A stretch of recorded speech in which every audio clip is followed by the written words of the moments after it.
Well, good morning and welcome back to our series of Multiplying Leader podcasts. It's morning for me. I'm not sure where it is in the day for you, but we're so glad that you're joining us for this series of equipping workshops coming to you by way of recording. And let me just do a quick flyover of where we've been. We began in our first session talking about multiplying leaders begin with the why. They're more passionate about reaching new people than any other agenda, and that's kind of the ultimate why for them in ministry. Second, they earn trust to spend it.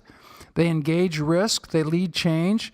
They won't settle for status quo because the people that they want to reach are a moving target. Number three, they have a mental model for ministry that's best described as missional and incarnational.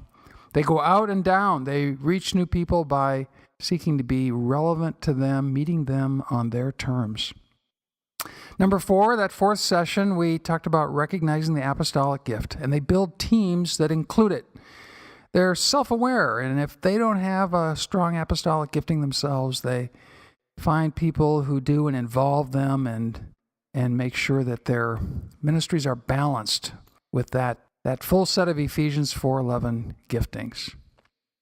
Today, our focus is on developing people, not just programs, but multiplying leaders look at each individual as a person with a gift to be identified and developed and coached and released to its full potential. And that brings us to a conversation with Roger Spar, District Superintendent of the Southeast Dakotas. Raj, tell us a little bit about your ministry history, particularly as relates to this area of developing people to their full potential. Your turn. Well, thank you, Ben, for inviting me to share today. I think a lot of the people listening to this podcast already know me since I've been around the Dakotas Conference forever. I was appointed to my first charge in 1980, and I've served everything from a 3-point charge to an associate pastor, and then for 28 years as a lead pastor at Cornerstone in Watertown. I went to the dark side about 4.5 years ago when Bishop O asked if I'd be a district superintendent. So I've been half-time pastor and half-time superintendent for 2 years and now full-time superintending. I think you asked me to come to this podcast because God has been very faithful in raising up some wonderful leaders around me through the years, and particularly in the 28 years at Cornerstone. When I came to Watertown in 1988, the church was worshiping about 330 on a Sunday. I had a full-time secretary, a youth pastor, and a part-time custodian on staff. I was the only ordained or licensed pastor on staff until we hit around 550 on a Sunday, and that's when we decided to license a local high school band director and brought him on staff. The staff eventually grew to 18 full or part-time people, and when I left, we were worshiping about 850 on Sunday. While I was there at Cornerstone, we planted the Embrace congregation in Sioux Falls and the Encounter congregation in Watertown. Both of those pastors also came out of the Cornerstone congregation. So that's a little bit of summary of my background. Thanks, Raj. So talk with us, first of all, about this issue of ego. I mean, perhaps the first thing to have clear in this business of developing people is to recognize some things that are going on inside of you. And, it's a big deal in ministry that you kind of got to get over the big ego phase. Talk a little bit about,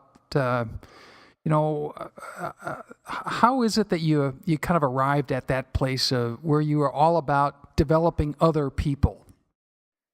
I guess the answer to that question is different for me than most people. I was very fortunate as a new Christian to be discipled in college through a friend who was in the Navigator ministry. And if you know anything about the Navigators, their vision is one-on-one discipleship that flows out of the principle in 2 Timothy 2:2, where Paul is writing to young Timothy, he's been mentoring in the faith. And he tells Timothy, "You've heard me teach things that have been confirmed by many reliable witnesses. Now teach these truths to other trustworthy people who will be able to pass them on to others." And so if you read that verse carefully, the idea of multiplication is built right into it, where Paul isn't just adding Timothy to the membership of the church, he's investing in him so he'll go out and invest in others who would invest in others. So it's a long-term approach that most of us pastors are trying to learn in ministry, and we often tend to count the apples in the tree and not the seeds in the apple. Ben, if I were to offer you $1 million in cash today, or I would offer to give you $1 today and double it every day for 30 days, assuming that I have the money, which I don't, which would you choose? And if you were wise, you would choose the dollar because after 30 days, it's worth over $1 billion instead of $1 million. I believe Jesus' Great Commission assumed multiplication and not addition. When I started in parish ministry, I was already convinced about multiplying leaders. My problem was more around how in the world do you translate this from a campus to a church where everybody actually has jobs and families and lives in their own homes, and I'm running a church and I'm raising a family myself. I was happy to give away ministry, but in those early years, I think as a pastor, I felt like nobody wanted or needed more things added to their life. And I got into this typical pastor mode, I think, in those early church years of finding volunteers, but never developing leaders. So, Raj, talk more about how you got your mind and heart into the role of being an equipper versus just being the person who does it all. Well, let me give you the single worst piece of advice I received as a new pastor when I started ministry.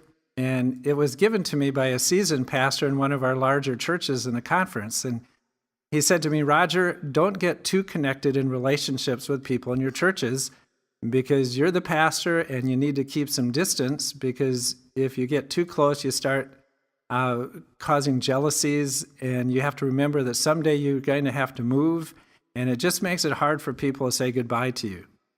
Now, I was new at the church, in this church business, and I struggled with that piece of wisdom for a long time because I wondered if this advice came from the model of Jesus or was this the model of the institution. Biblical discipleship is always accomplished in the environment of relationship and not academics. And leadership in the church is an upside-down model of leadership. It begins with serving and not ruling. And it's a character model of developing leadership. We don't learn the character of Christ by reading books and hearing good sermons. It's modeled and it's caught just as much as it's taught. And so here's what I found in the scriptures. When Jesus went to Capernaum to call his disciples, he'd just been rejected by his family in Nazareth. His first sermon flopped and they wanted to kill him. So he goes to Capernaum, calls the 12. One day, Jesus' family shows up while he's talking to his disciples, and when someone tells him his mother and brothers are outside, do you remember what he says? He looks at his new group of disciples. He says, "You are my mother, my brothers, and my sisters." In other words, you're my family. And Jesus discipled in the context of family. The same could be said of Paul. Paul calls Timothy his son in the faith. And so I think multiplying leaders in our churches require a close enough relationship for us to get to the character level of discipleship.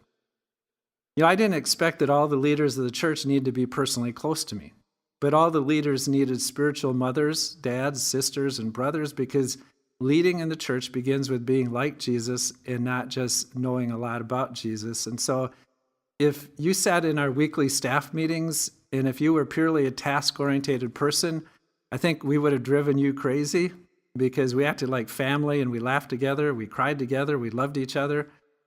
The same could be said of small group ministry as a pastor. You know, content's important, but relationship is crucial, because it's in relationship that people trust each other enough to get below the surface and to start to talk about the real issues that can sabotage our witness and our ministry. And so connecting discipleship and relationship was a huge perspective shift for me. A second shift that happened to me in the early 90s around my understanding of my role as a clergy, it was then that I read a book by Greg Ogden called Unfinished Business. And here's what I discovered. I needed to figure out this role of clergy because I was becoming the bottleneck, blocking the full expression of the giftings of the body of Christ rather than being the equipper who helped unleash it. And what were the things I could not give away if I were to lead the congregation? And I came down to really 3 things that I couldn't give away. But just as important, what were the things that I needed to give away, even the things that I really liked doing, in order to let the body be the body? And so I think if you were to ask me asked the Cornerstone staff and the congregation, they'd say I was a very permissive, giving pastor.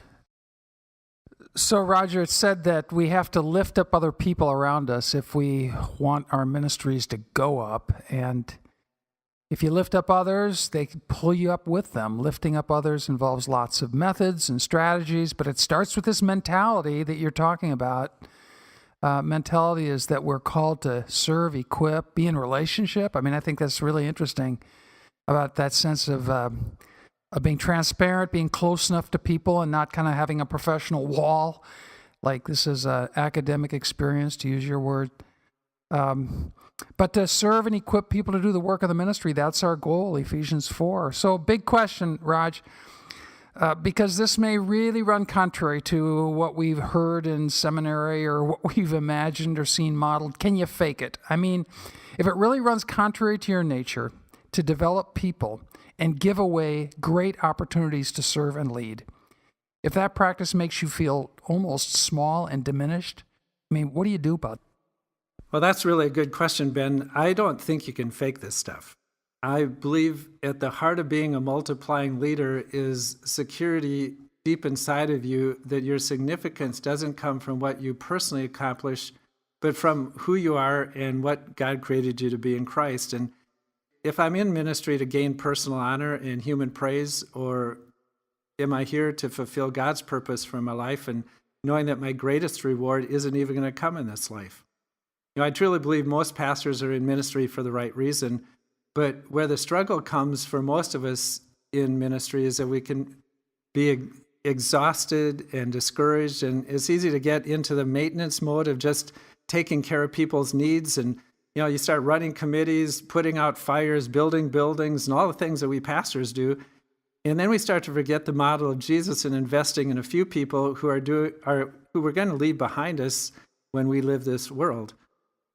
You know, a number of years ago, Luke Smith, our discipleship pastor at Cornerstone, asked me and 5 other leaders in our church to go to a 3-day training for 3DM. It's a discipleship model for the local church, to help our church develop a culture of discipleship and to raise up leaders.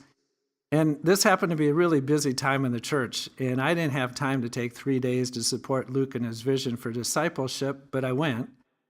And I found out this was just the first of 4 3-day retreats over the next 2 years, and it was going to demand a huge investment of time. And while we're sitting there, the speaker said this.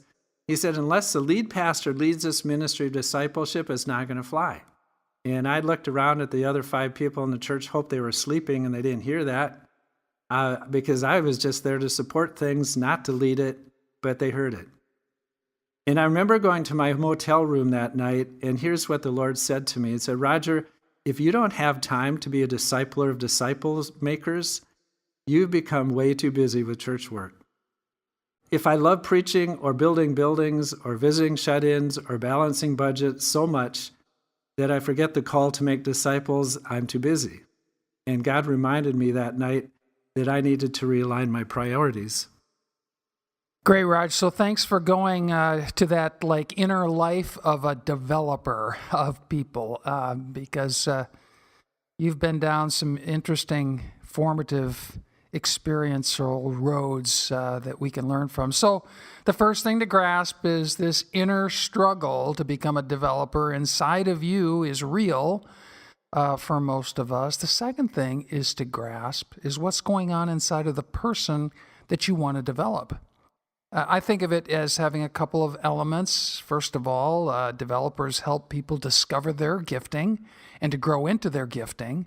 One of the common characteristics of congregations and leaders that develop leaders is that they build a culture around gift awareness, because not everybody has all the gifts, and it's kind of a biblical thing to think gifting. And so they build that kind of a cultural awareness. The second thing they do is they develop people then. They have a system to develop people in their gifting. And it can be a mentoring, can be a class. I remember a congregation that had a Stephen's ministry for people who had the gift of mercy so they could learn how to be really good mercy givers. Some plan to develop them in their gifting. So, Roger, talk about how you help people claim an area of gifting and how you help them go on to develop that to its fullest potential. Your turn.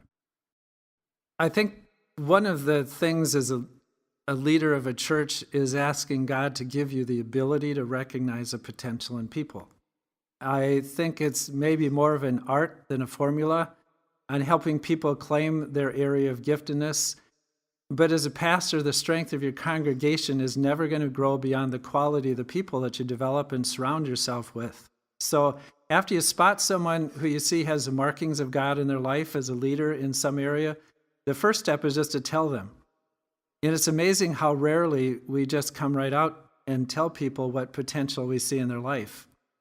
Over 20 years ago, we had a young woman in our church. Her name's Lola Sackrider, who showed tremendous gifts volunteering in our children's ministry. And I said to her one day after church, Lola, you have a gift with kids. You should consider leading our children's ministry. And she looked at me like I was crazy. She said, well, I can't do that. And besides, I just built a new hair salon in my home. She was a hairstylist. And she said, I can't walk away from that even if I wanted to. Well, guess what? 3 months later, she approached me and said, Roger, when I dream at night, it's not about hair, it's about children. And I feel like God is calling me to do that with my life. And Lola had no training. She was scared to death to pray out loud at that point. She knew the Bible stories, but was insecure about teaching.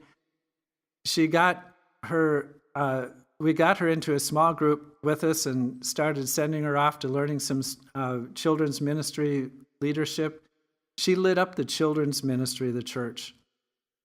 Jesus' ministry model in developing leaders was to learn while doing.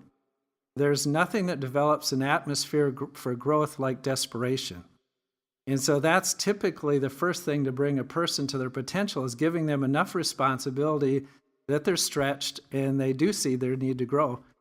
And then it's a matter of helping that person find the right people and resources to support them and direct them in that ministry. You know, I think the greatest obstacle in our church is proximity and time, for giving the time, support, and the resources. If you're on staff together, my approach was both using staff meetings, but also just the casual stops by their office and check in with them and see how their day is going. If it was a volunteer, it has to be more intentionally structured in time and helping to connect with that person and another person who can resource and guide them. Developing people then involves calling out from them their natural gifting. You know, Lola's sense of call, it's a great story. And sometimes congregations use informal ways of doing that, or shall I say leader developers, use informal ways of discovering that and calling that out. Sometimes they'll use like a gift assessment inventory tool. If you're working with a group of people, you'd maybe offer a class and do a spiritual gifts assessment. Lots of ways to identify gifting. And then to begin to develop them in that gifting, working with them through any number of means, mentoring, a class, what have you. But developing people also involves raising that skill level, that known gifting and skill level, and refining it, maturing it. Skill training can come with a class or a mentor relationship, but maturing usually requires a coaching relationship.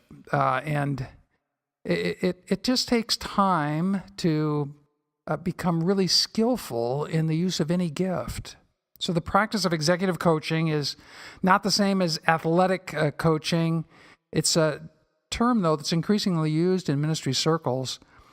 Coaching helps people grow and mature in their gifting to a full potential in a bit of a structured way. One structure for basic coaching looks like this. You meet with a person regularly, talk with them about their growth objectives. So, someone has the gift of mercy and they've had some training. Now, what are your goals? What are you working on in terms of your ministry of caregiving in a congregation? Listen carefully to what they're working on. Listen deeply, listen patiently. Ask some questions to discover where they need to take responsibility, to act, to up their game, to improve. Learning to ask great questions is one of the really important skills of a coach. Second only to being a really great listener. and hearing where a person is struggling with maturing their gift.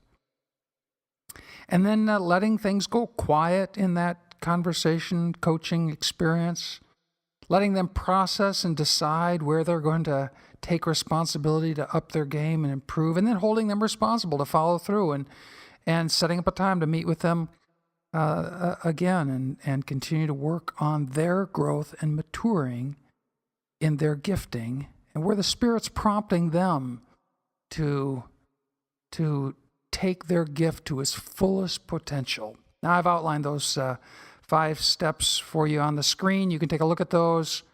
There's other models that are very simple, though, and not altogether dissimilar around, how you develop people to their potential. Bob Logan has a model that's also available in the handout. And, his model simply looks like this: to meet regularly with a person, talk with them about what issues that they're facing, ask them what biblical principles help them manage the challenges in their ministry area, asking them what are the options for managing the problem, asking them their evaluation of the options, asking them what they think the best option is, and then holding them accountable to act on that.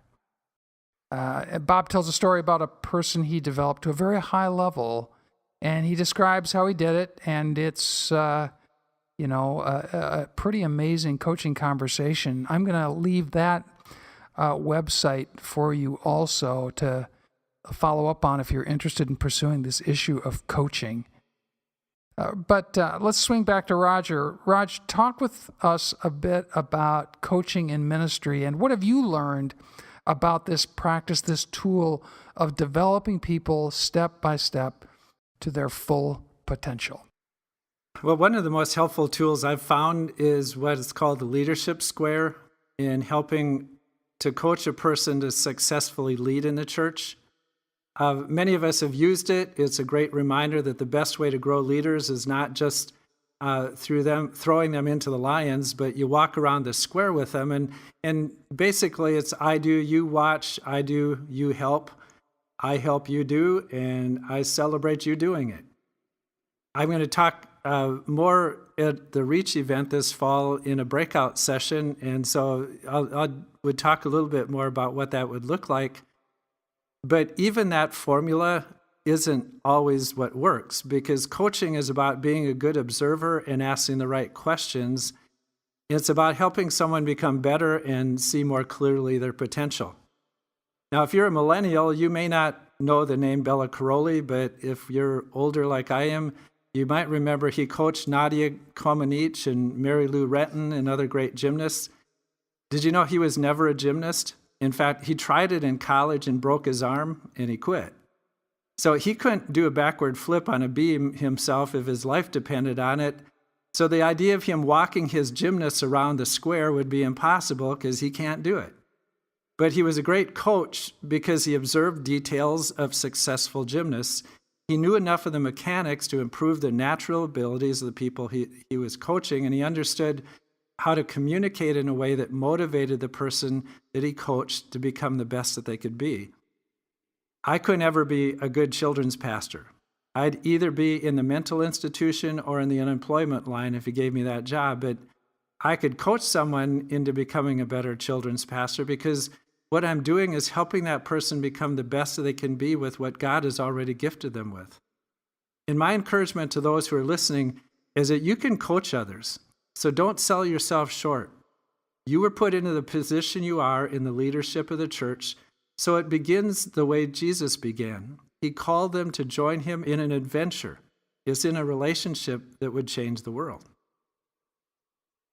Wow, Roger, that's a great story, and I'm really grateful that you would take some time here with me and with us today to share about this, what for you has become intuitive. I mean, this is just Roger, is you are a developer of people, and the Cornerstone story speaks for itself, and your kind of quiet presence and very intentional practice of developing people over years has definitely left a trail behind you, and it's and it's blessed, exponentially out into the world. So it's very cool. Raj, anything else you want to leave us with as an experienced developer of others who have led in ministry? You get the last word. Well, Ben, I guess I'd share that raising up leaders who are used greatly of God has been the most fulfilling part of ministry for me. The closest comparison I can think of was the day I saw my son holding my first grandchild. I didn't have much to do with bringing that baby into the world, but I can't describe the satisfaction of watching my kids raise my grandkids. A few months ago, in a matter of 2 days, I had conversations with two pastors who are leading the two churches that we started from Cornerstone that I was blessed to be a part of, Adam Weber at Embrace in Sioux Falls and Paul Kimball at the Encounter Church in Watertown. And both these pastors were raised up at Cornerstone. I had a small part in their development along with many others in the church. But Adam shared that they had just baptized the Sunday before 128 persons in their worship services. And then I ran into Paul, and he shared that they had baptized 18 at his worship service the past Sunday, and I realized that's 146 people that were baptized in one Sunday that I wasn't even a part of. But I felt like I was a grandfather watching things happen that I could have never done unless we raised up and released those people. 2.5 years ago when Bishop O asked me to step away from being a pastor at Cornerstone, I remember walking away from that congregation after 28 years of investing in it. And we'd done some awesome things in 28 years. We saw the congregation grow. We built a new building, did some wonderful ministry. But the day you walk out of the door of the church that you've been serving, this question is going to go through your head. What's going to last, and what will be the most significant impact from my life poured into the church? I believe for me the answer is the lives of the people who I invested in, who are making an impact in the world for Christ, doing things that I could have never done myself. And that's why multiplication matters. Multiplication makes it possible to make $1 billion, or it makes it possible to fulfill the Great Commission of Christ. Well, there you go, and hopefully this will tee you up today in your group for a great conversation. Here are the discussion starters. Number one, how are you doing with the inner developmental shift from being a doer to being an equipper? I mean, honestly, what goes on inside of you when it comes to giving ministry away and developing other people as opposed to just taking responsibility for it all? So that's question number one. Number two, what are the next 1 or 2 things you are currently doing that you may need to give away to others? Maybe because not a good use of time, maybe because they're not the best areas in your skill set, maybe simply because you need to develop someone else who's got a capacity and longs to serve. So what are the 1 or 2 things you're ready to give away? Number 3, what's your system for developing people in their gift area? How can that system be improved? How can you grow your system? Be more intentional about it. Maybe it's in the area of assessing gifts, being more systematic about that or intentional. Maybe it's in the area of training and mentoring people in their giftings. And finally, who should you be coaching? And when we talk about coaching, Raj and I, we're talking about intentionally sitting down with folks on some kind of a frequency with some level of intentionality and coaching them. Your staff, for sure. Key leaders, absolutely. Other volunteers, very likely. So what do you need to do to become a better executive ministry coach? 4 questions. That's more than enough. Hey, thanks for joining us in this podcast today. Have a great week in ministry. God bless you.